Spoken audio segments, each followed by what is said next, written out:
Hey, what it do, y'all? It's your boy E2 Blue coming back at you again, back on that Monday morning work grind.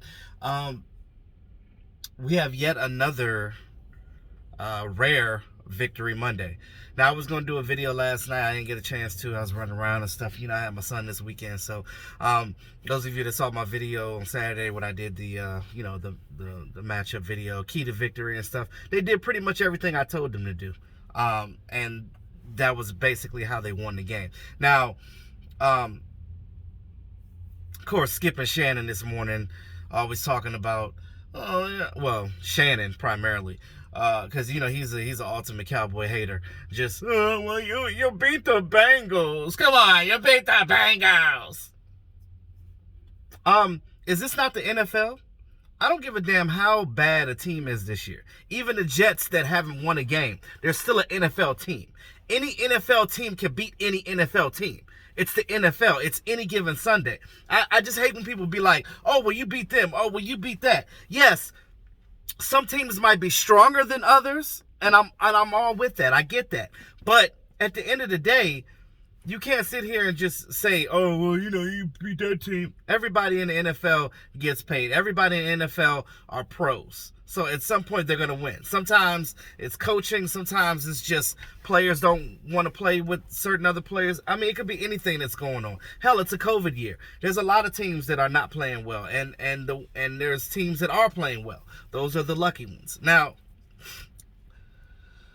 as we talk about the Dallas Cowboys, they get the win yesterday afternoon. Of course, the game was moved to 1 o'clock, and I'm pretty sure that Jerry was a little pissed about that, but it is what it is. We didn't deserve the prime time spot because primarily we sucked this year. It is what it is.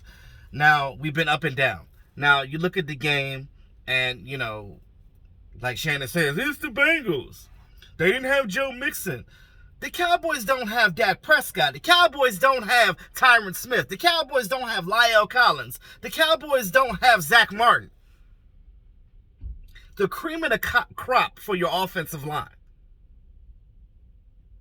The Cowboys don't have their starting tight end. The Cowboys have a decimated ass secondary where guys were either moved off the team or they're injured.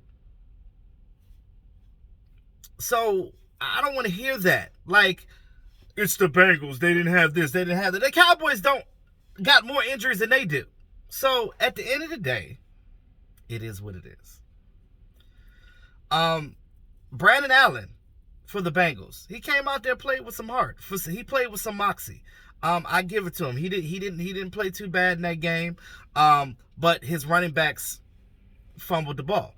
The Cowboys recovered 3 of those fumbles, and Aldon Smith ran one back for a 78-yard touchdown. And of course, he joked with the media after the game. He said, hey, yeah, I was running really fast. But the rest of my teammates was in the locker room clowning me because they said I ran slow, but I really thought I was fast. I love to see the guys when they get a win, they come together and do the thing. It sucks. And if you've ever played on an organized team of any sort, that it's hard to lose. It really is hard to lose. You get to a point where it's like, oh my God, like, can we just win a game? And then when you do win, it's like a breath of fresh air. Like, you feel a little better about yourself going out there. And it's just one of those things where things feel a little better for you. And that's the one thing that I can say about, the camaraderie of the team. Now, it was good for Andy Dalton. Andy Dalton, played against his old team. It was a fairy tale for him, He got to go back to Cincinnati, where he was the franchise quarterback for them for 9 or so seasons. And, he gets to come back. Him and his wife get to come back, and they get to, be in the old city that they were in for the last decade. And, to get the win against your old team is just a bittersweet thing. You know what I mean? And, he basically talked about after the game about how good it was to come back and, get that W and celebrate with his new teammates with the Cowboys and things of that nature. So we don't know what's going to happen with Dalton after this year, but, he played his heart out in that game, and I got to give him his credit for that. The offensive line played pretty decent. Terrence Steele played all right. You look at this team as a whole, and one thing that you can look at from what's going on right now, These younger guys are playing better, right? They've been around. They've been around this year. Um, they've been playing in starting roles. So it's one of those things where, like, you have no choice but to get better.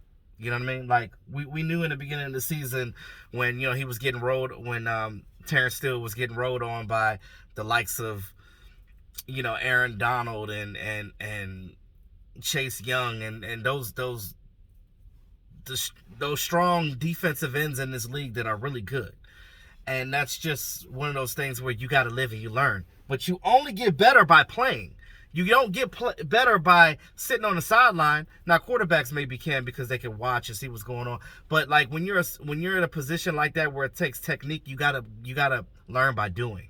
And that's one thing I could say that's good about this team. Like, we're gonna have pretty decent backups next year once our starters come back. And then with the draft coming up, it's gonna be even better. Now, god damn, that's one thing I gotta get for Christmas. I gotta get a new holder. This thing sucks. It don't stick no more. But anywho, it's Ghetto Media, baby. But yeah, so it's good. We got the win. We beat them 30-7. But again, they still had their weapons. They had Giovanni Bernard out there. Even though they was fumbling and stuff. AJ Green scored his first touchdown since the last 3 games of the season. That's interesting. AJ Green looked like he was trying to come out there and do some things until the Cowboys was like, nah, we got to stop him. We can't let that happen. That young wide receiver, they got T. Higgins. He's going to be a good guy going forward. And, of course, they got Tyler Boyd. But, the Cowboys did their thing. They worked together as a team. DeMarcus Lawrence got that strip for that fumble. There was a Tyrone Crawford sighting. After 12 games of not getting a sack this season at all, he got 2 in the same drive. It was like back-to-back. It was like he got a sack. I think he sacked him for 7 yards on one play, and then it was another play, and then he came back and sacked Brandon Allen again for -9 yards on that next one. So he ended up getting 2 sacks in that game. So, but you look at the game as a whole, the Cincinnati made a lot of mistakes, and, it was beneficial to the Cowboys. So that's pretty much it. Now, everybody keeps talking about, I want a top 5 pick. I want a top 5 pick. So are you trying to get a quarterback? Because everybody's like, well, I don't want the Cowboys to win again because, it's messing up our draft stock. Look at it like this, right? I guess at this point, the only way we'll make it to the playoffs is if, 1, we win out, and 2, Washington would have to lose to Carolina. I think they play Carolina next week because, San Francisco didn't do favors by losing to them. So, but we play San Francisco next week, so that's interesting too. Let's hope we get that W. Now, I just want to see my team win. I don't give a shit about that draft position because I look at it like this. Even if we win out, we'll still be in the top 10 in draft position. We'll still be in the top 10. So with that being said, you're not going to get a quarterback. You have Dak Prescott. So even with the draft position that we'll probably have, you can still trade back. You get you some offensive linemen. You get you a nice safety in the second round and go from there. You don't need anything in the top 10. So even if they got the top 5, they're still going to trade back.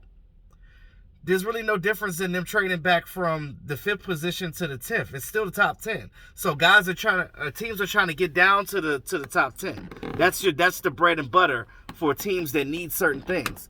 And what the Cowboys needs are in the late first round anyway and beyond. They're not really getting anything in the top. Now there might be like some offensive. Sewell, I don't know where he's going. I don't know if he's top 10. But I mean, if he is, and they're picking maybe like 8 or 9, you can still get him at that draft spot. So my whole thing is like, I don't know why people are so worried about this top 5 shit. Like just stop that. Just want to see your team win because you never know what it could happen. Like I try to be optimistic as much, but I mean I know that the way that Washington is playing right now, they're probably going to end up winning out. But the fact of the matter that you lost to them twice this year, they have that over you. So the only way that you're going to win a division now is if they lose out and you win out. That's all. That's all there is to it. So, I've seen crazier things happen in the NFL, but it is what it is. I'm not looking forward to that. I just want to see my team play competitive for the next few games of this season. That's it. That's all I'm looking for the next 3 games. That's all I'm looking for. But it was a good win by them, regardless. I don't give a shit if it was the Bengals. I don't care if it was the Jets. I don't care who you playing. It's the NFL. A win is a win, and you got to win. And so victory Monday to the Dallas Cowboys. You can celebrate for that 24-hour time frame, and then move on to San Francisco. And that's what we'll be doing going forward in the next videos. So with that being said, y'all, let me know what y'all think in the comments section. It's your boy E2 Blue, always keeping it real. Talk to y'all soon.